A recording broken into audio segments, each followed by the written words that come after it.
विधान परिषदेच्या द्विवार्षिक निवडणुकीबाबत मोठी अपडेट समोर आली आहे। 9 जागांसाठी झालेल्या छाननीमध्ये केवळ 9 उमेदवारांचे अर्ज वैध ठरल्यामुळे निवडणूक ही बिनविरोध झाली आहे। भाजपचे 5, शिवसेनेचे 2 तर राष्ट्रवादी आणि ठाकरेंच्या शिवसेनेचा प्रत्येकी 1 उमेदवार रिंगणामध्ये कायम आहे, तर 4 अपक्षांचे अर्ज बाद झाले। त्यामुळे विजयी उमेदवारांची अधिकृत घोषणा ही आज होणार आहे। दरम्यान या निवडणुकीसाठी भाजपच्या 5 उमेदवारांचे अर्ज वैध ठरलेले असून त्यामध्ये सुनील कर्जतकर, माधवी नाईक, संजय भिंडे, विवेक कोल्हे आणि प्रमोद जठार यांचा समावेश आहे। शिवसेनेच्या नीलम गोऱ्हे आणि बच्चू कडू या दोघांचे अर्ज वैध ठरले। राष्ट्रवादीकडून जिशान सिद्दीकी तर ठाकरेंच्या शिवसेनेकडून अंबादास दानवे यांचा अर्जही वैध ठरलाय। यासोबतच विधान परिषदेच्या एका जागेसाठी होत असलेल्या पोटनिवडणुकीमध्ये देखील अशी स्थिती पाहायला मिळाली आहे। भाजपच्या प्रज्ञा सातव यांचा अर्ज वैध ठरलेला असून एका अपक्ष उमेदवाराचा अर्ज हा बाद करण्यात आलाय।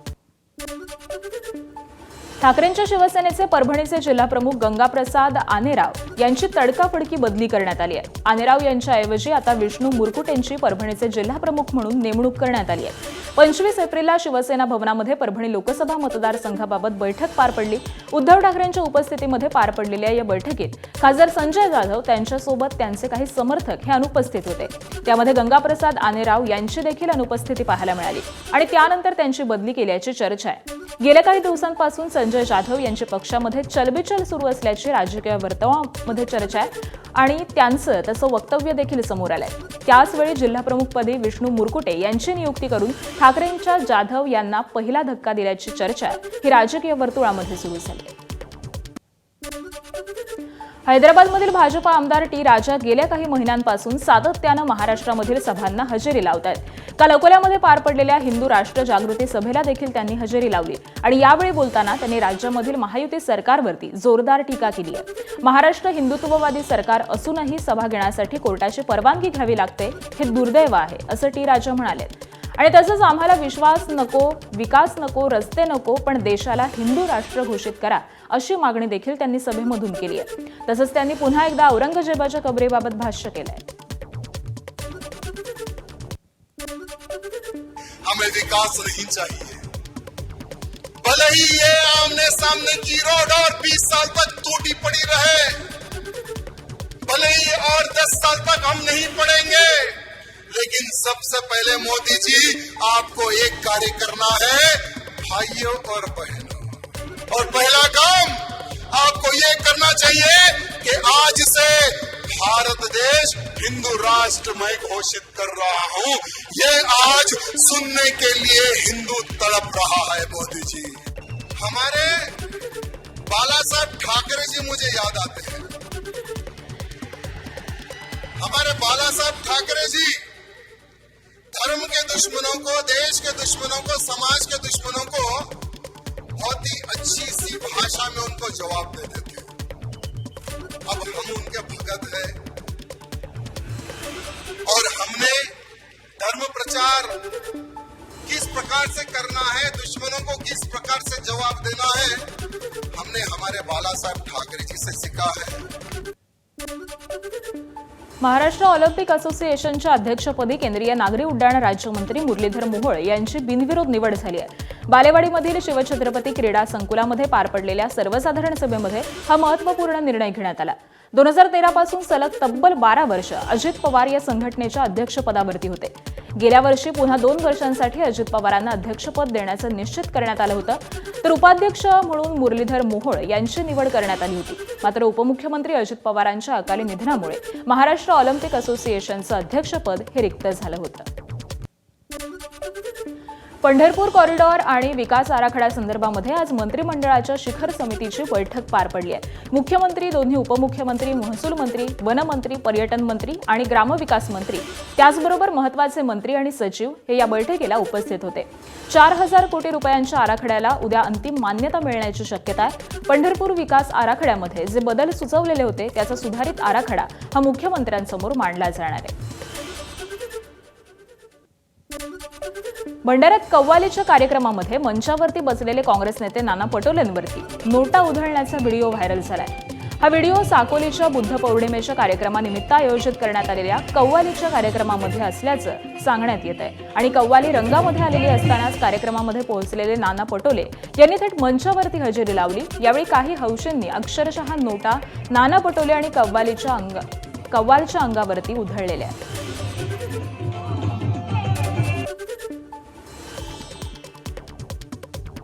पुणे जिल्ह्यामधील नसरापूर गावामध्ये एका नराधमानं 4 वर्षीय मुलीवरती अत्याचार करून तिची निर्घृण हत्या केली होती.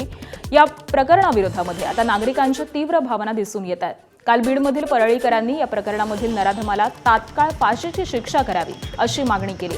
या घटनेच्या निषेधार्थ आज परळी इथल्या छत्रपती संभाजी महाराज चौकामध्ये रास्ता रोको केला जाणार आहे. अशा प्रकरणामधील नराधमाला छत्रपती शासनाप्रमाणे शिक्षा करावी अशी मागणीही केली गेली आहे. आणि दरम्यान असं वातावरण असल्यास आम्ही आमच्या मुलींना बाहेर कसं सोडायचं असा सवाल देखील यावेळी आंदोलनकर्त्यांकडून विचारण्यात आला. लातूर जिल्ह्यातील जळकोट तालुक्यामध्ये लेक आणि वडिलांच्या नात्याला काळीमा फासणारी घटना घडली आहे. अल्पवयीन गतिमंद मुलीवरती वडिलांनीच लैंगिक अत्याचार केल्याची धक्कादायक घटना घडली आहे. पीडित मुलगी 4 महिन्यांची गर्भवती असल्याचं समोर आल्यानंतर प्रकरणाला बिंग फुटलं. आईच्या तक्रारीनंतर नराधम बापावरती पोक्सो कायद्याअंतर्गत गुन्हा दाखल करण्यात आलाय. जळकोट पोलिसांनी नराधम बापाला बेड्या ठोकलेल्या असून चौकशीमध्ये आरोपी बापानं गुन्ह्याची कबुली देखील दिली आहे. अमरावतीच्या वरुड तालुक्यामधील बेनोडा गावामध्ये परतवाड्यासारखा धक्कादायक प्रकार उघड झालाय. मुर्दाबादचा 22 वर्षीय बाबू हसन यानं सोशल मीडियावरून ओळख असलेल्या अल्पवयीन मुलीला नागपूरला बोलवून तिच्या इच्छेविरुद्ध कृत्य केलंय. आरोपी बाबू हसन हा मूळचा उत्तर प्रदेशमधील मुर्दाबादचा रहिवासी असल्याची माहिती आहे. आणि काही दिवसांनंतर दोघांमध्ये वाद झाल्यानंतर पीडितेनं आरोपीचा नंबर हा ब्लॉक केला. यानंतर आरोपीनं तिचे अश्लील फोटो आई आणि आजीला व्हॉट्सअपवरती पाठवत व्हायरल करण्याची धमकी दिली. या प्रकरणी बेनोडा पोलिसांनी पॉक्सो कायद्याअंतर्गत गुन्हा दाखल करून आरोपीला अटक केली आहे. आरोपी सध्या न्यायालयीन कोठडीमध्ये असून पोलिसांकडून पुढील तपास सुरू आहे.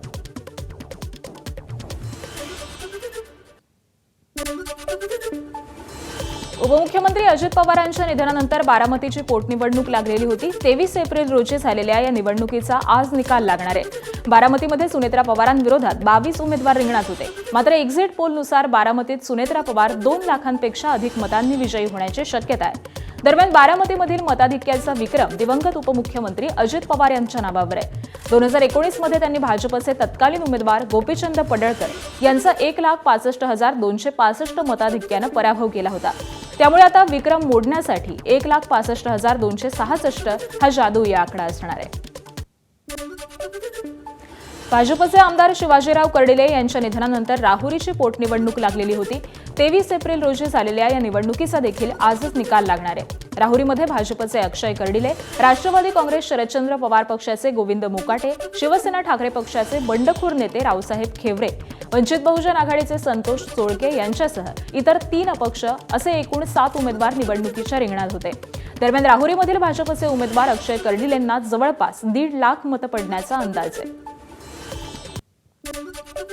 देशातील राजकीय भविष्याच्या दृष्टीनं अत्यंत महत्त्वाच्या मानल्या जाणाऱ्या पश्चिम बंगालसह तामिळनाडू, आसाम, केरळ आणि पुदुच्चेरी या 5 राज्यांच्या विधानसभा निवडणुकांचे निकाल पुढील काही तासांमध्येच लागणार आहेत.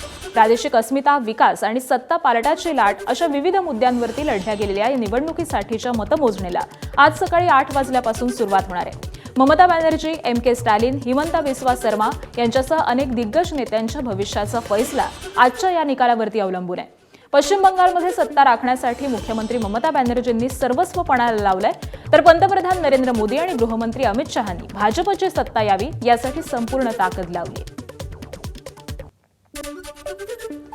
पश्चिम बंगालमध्ये निवडणुकीच्या निकालावरती देशाचं लक्ष लागलंय. सलग 3 वेळा सत्तेमध्ये असलेल्या ममता बॅनर्जींच्या हाती पुन्हा सत्ता येणार की सत्ता पालट होणार याकडेच आता लक्ष लागलेलं आहे. दुसरीकडे आजच्या निवडणूक निकालापूर्वी मुंबईमध्ये सट्टा बाजार तेजीत आलाय.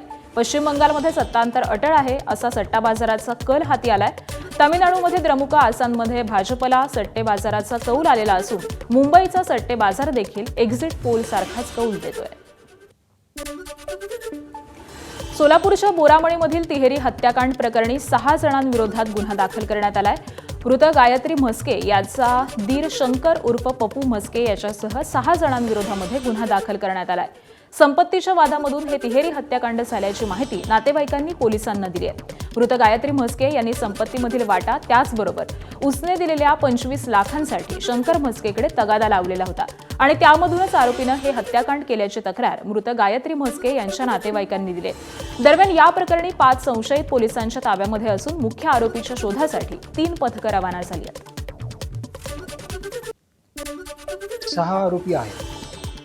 त्याच्यामध्ये मुख्य आरोपी आहे शंकर उर्फ पप्पू दत्तात्रय मस्के.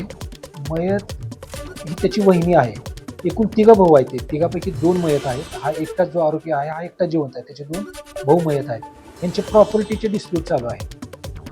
ते आहेत वाटणीसाठी वडिलोपार्जित प्रॉपर्टी आहे. ते वाटणी ही मयत जी आहे ती वाटणी मागत होती आणि हात उसने तिनं 25 लाख रुपये यातल्या आरोपीला दिलेले आहेत. ती वारंवार मागणी करत होती आणि त्या कारणावरच त्यानं ती वारंवार मागणी करते म्हणूनच हा गुन्हा घडल्याचं प्रथम दर्शनाच्या तपासात आपल्याला दिसून येते. सोलापुरातील तरुणाच्या निर्घृण हत्या प्रकरणी गुन्हा दाखल करण्यात आलाय. सुरेश श्रीराम या युवकाची भर रस्त्यामध्ये हत्या केल्यानंतर सगळ्याच आरोपींना पोलिसांनी अटक केली आहे. तर धक्कादायक बाब म्हणजे आरोपींनी सोशल मीडियावरती स्टेटस ठेवत ही हत्या केली आहे. पूर्वी दाखल केलेला गुन्हा मागे घेण्यासाठी नकार दिल्यामुळे सर्व आरोपींनी दिवसाढवळ्या कोयता आणि दगडानं ठेचून मारल्याची फिर्याद ही नोंदवण्यात आली आहे.